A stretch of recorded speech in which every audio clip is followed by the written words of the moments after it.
Huh? Well, it's not like.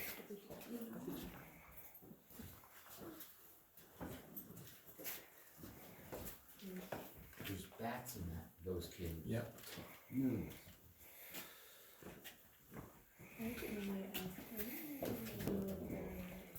Alrighty folks, we're gonna head into this next hallway here. You'll see a barometer coming up on your right. It'll tell you the barometric pressure, temperature, and humidity of the cave.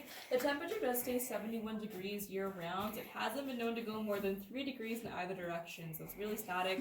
On average, caves are about 48 to 50 degrees, so a lot colder than we are here. The temperature of the cave will be determined by the outside, the temperature of the outside of the cave throughout the entire year. So if you're in a warmer area, you'll find warmer caves. If you're taller, watch your head at the bottom. We've got some lower ceiling there, so just be careful.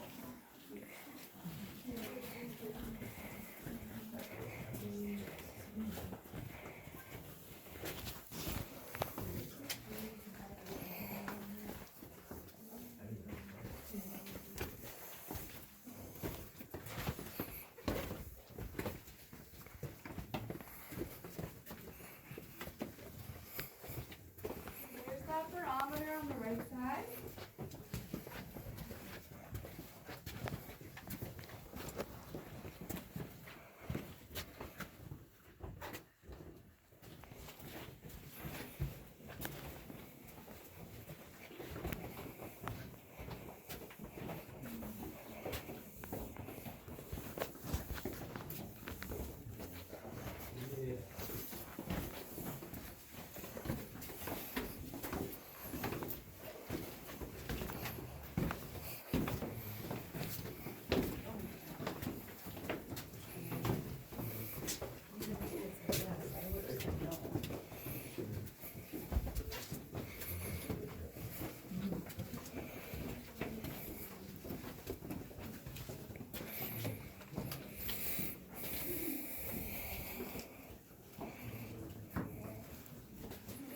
Bottomless pit coming up on your right side. It does have a bottom. It's about 25 feet down, so just hang on your hats, glasses, phones, car keys, anything you don't want to drop down there.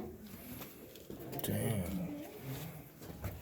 25 pies. And on the left, there's a ladder tour in this tunnel, I think. But they're in here for about an hour and a half or so.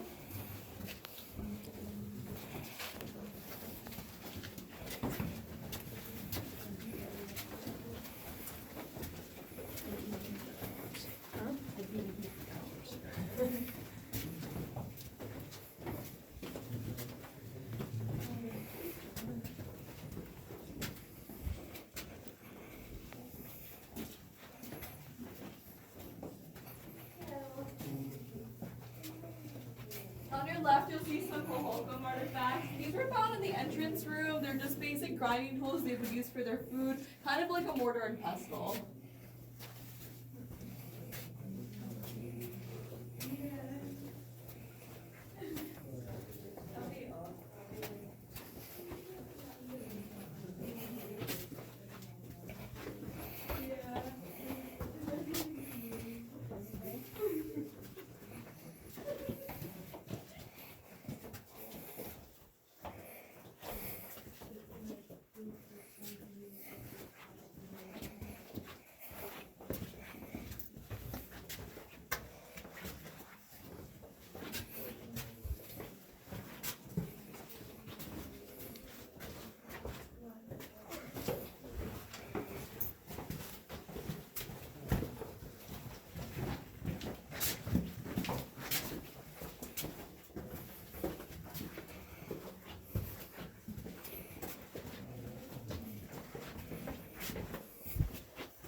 try to fit in as many people as we can on this side, but sometimes we'll have to overflow onto that side.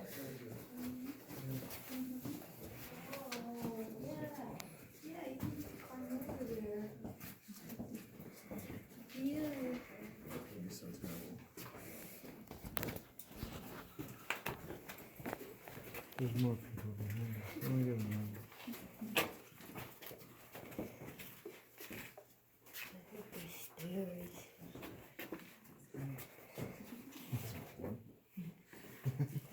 Gotta watch for the bats. Huh? Gotta watch for the bats. So we call this room the Grotto of Lost Treasures. If you folks take a look overhead, this is a great example of how about 15 million years ago, the cave was completely underwater. There was a hot springs underground that gradually rose upward. The water within that hot springs carried a sulfuric acid. That sulfuric acid digested away at the limestone, gave us all these different shapes that you're seeing, as well as all the passageways that we've been walking through today. So this cave was essentially carved out by water. The little room here behind me is the altar room.